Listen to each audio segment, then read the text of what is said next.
What's up guys, Julian here, and today I'm going to be showing you how tech house is made. We're going to be walking through this template that I've just created here and showing you how to make a modern tech house track that sounds as good as the pros. Now, to go along this video, I've just dropped this template from the video. Everything you just heard in the intro is available at the top of the description on my Bandcamp for just $5. It's really not that much, but it's really going to help support me. Plus, you get an awesome template that you can go and make your own tech house tracks out of. I don't make a whole lot just off of YouTube, but if you guys enjoy these videos and if I've helped you and if you're learning a lot from me, definitely go grab this. It's going to help keep me going. Plus, you guys get an awesome template. And yeah, thank you so much for the support. Let's dive in. So, we're at 126 BPM. Typically, 126 is a really good tempo for this style of tech house. You know, it's just kind of like what a lot of these producers are using. And the first thing we have here is the bass. Now, this is a really simple bass line, right? It's just 3 notes, but that's all you need. You really don't want to do that much more. You can see we're just kind of doing this like little call and response thing where it goes.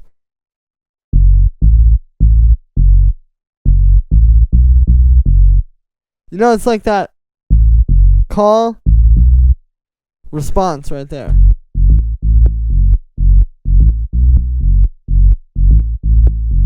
And then you can see this is happening across 2 sounds. So we have like our sub,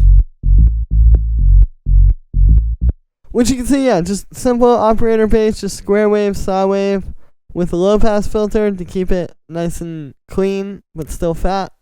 And then this one, which is just like this FM patch with some sine waves. Both of them are sidechain. And then we have the kick.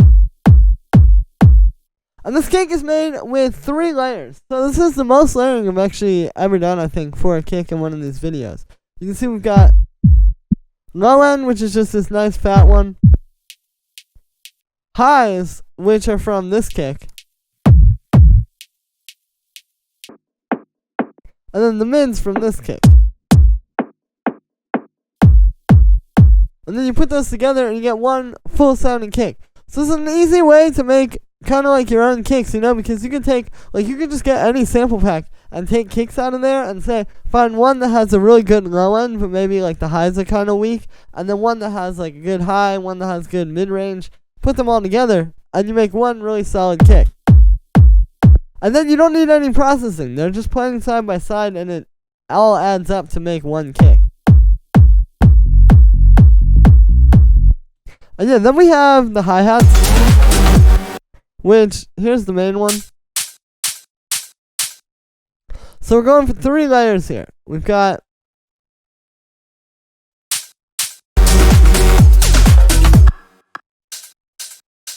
like a nice bright high-end one. One which is adding some punch in the highs. And then one which is adding some punch in kind of like the low mid-range. And you can see if you take any one of these out,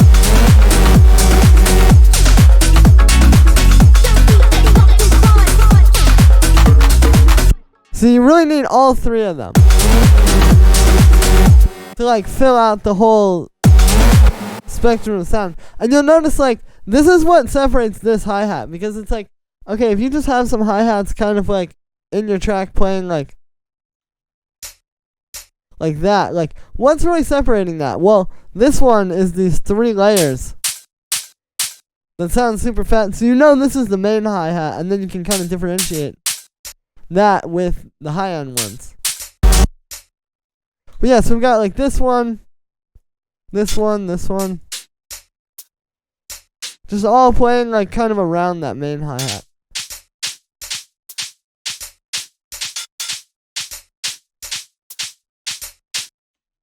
And yeah, then we have our clap and snare. So there's the clap. Here's the clap on its own. And then the snare, and you put them together. And it's going to smack right on top. And really what you want is like this, and then these hi-hats. And the kick. Like they need to hit kind of evenly, if that makes any sense. They need to all be about as powerful. So that's why we layer these and really get like a full sound by putting multiple sounds together. Then we have like some live stuff, like we have like this live shaker, one of these rave loops, which is just kind of like stopping and starting. You can hear having that like that. It really helps. Then we have some like more live percussion.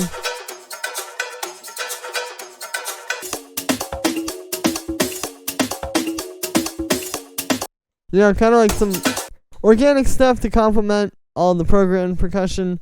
Then we just have like a little bit more background stuff. Again, this is the kind of stuff on its own sounds a bit odd, but if you play it with this,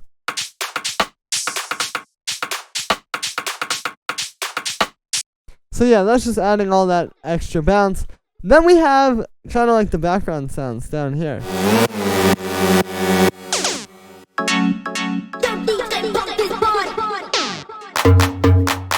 So you can see it's a pretty like hefty amount of stuff happening. It's like this stuff, like you have all the drums and bass like I just showed you, which are just steadily going and going and going throughout the track.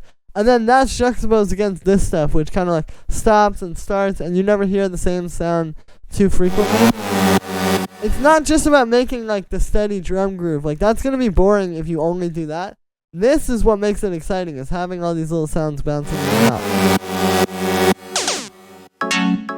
So the first thing here is like we have some chords, like I have this one made with operator. You can see it's just some sine waves, low pass filter, a bit of reverb. Then we got this one. This is actually just like this organ stab. You can see they're playing together, and you get like a ba-doom. Here we have like one of these,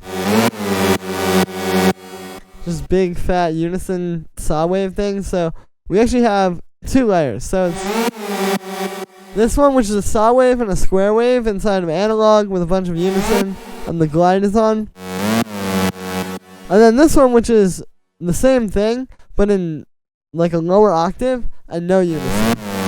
And then we just have some reverb, a little bit of auto pan to make it bounce off the kick, high pass filter. This is just like this brass stab I made. We have little vocal, and the echo is adding to the groove a lot, because if I turn that off, you can hear you don't have all that.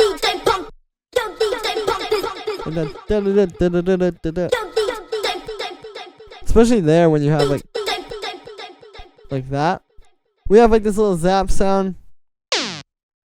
And then these two, which kind of play together, like this little bass stab and the clap.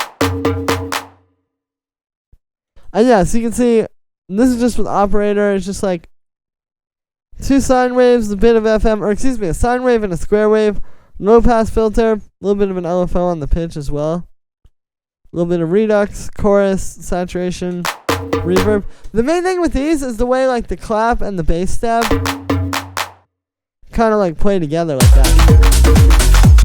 Like that's really what you want, is both of these grooving together. And yeah.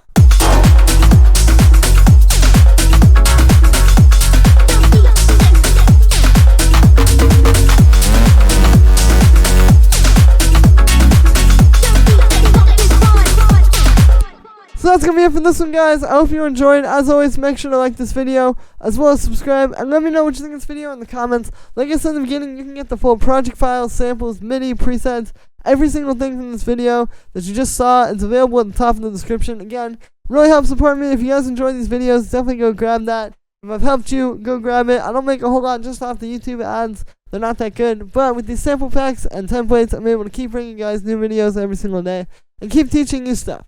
Thank you so much for all the support, guys, and I'll see you tomorrow with another video.